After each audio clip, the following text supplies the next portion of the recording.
భూమిపై అధర్మం పెరిగిన ప్రతిసారి ఆ దైవం ఏదో ఒక రూపంలో అవతరిస్తాడు.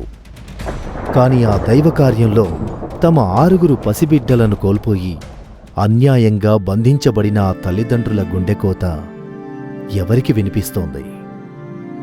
వారి గుండెల్లోని ప్రశ్నలకు సమాధానం ఎవరిస్తారు?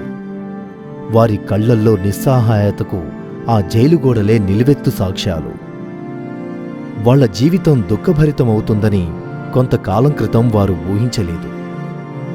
కన్నీళ్లు చూసిన కారాగారానికి దూరంగా మధురానగరంలో అట్టహాసంగా జరుగుతున్న ఒక రాజ వివాహమది.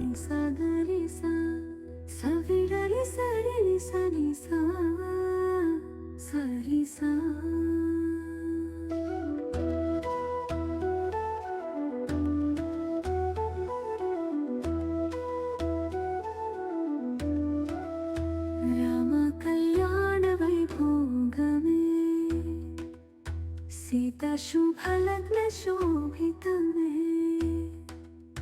దేవదొందు భూలు మ్రోగే వేదగానాలు వినిపించగా వైకుంఠ వీధుల వెలుగెరగగా పుష్పవృష్టులు కురిసే ఆకాశమే. రాజకుమారి దేవకి యువరాజు వసుదేవుడు ఒకటవుతున్న ఆ వేడుక కన్నుల పండుగయ్యింది. కంసుడికి తన చెల్లి దేవకి అంటే ప్రాణం. ఆ రోజు ఎంతో ఆనందంగా తానే స్వయంగా నవవధూవరులను రథంలో కూర్చోబెట్టుకొని రథాన్ని నడిపాడు. తన ముఖంలో స్వచ్ఛమైన ఆనందం, అపరిమితమైన గర్వం, అంతా సంతోషంగా ఉంది. కాని ఆ సంతోషం ఎక్కువసేపు నిలవలేదు. ఉన్నట్టుండి ఆకాశం నుంచి ఒక పిడుగు పడ్డట్టుగా గంభీరమైన స్వరం వినిపించింది. అది కేవలం ఆకాశవాణి కాదు, అతని మృత్యుఘోష. ఓ కంసా, నీవు ఎంతో అల్లారుముద్దుగా చూసుకుంటున్న ఈ దేవకి 8వ గర్భం నీకు మృత్యువవుతుంది. నీ అంతానికి ఆ బిడ్డే కారణమవుతుంది.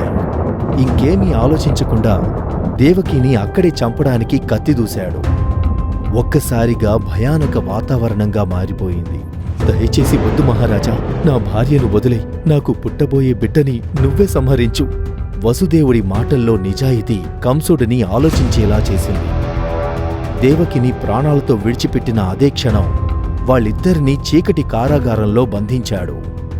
ఆ జైలు గేటు మూసుకున్న చప్పుడుతో తన మరణాన్ని జయించాననుకున్నాడు. కాని అది నిజానికి లోకరక్షకుడైన శ్రీ మహావిష్ణువు ఆగమనానికి వేసిన మొదటి అడుగు.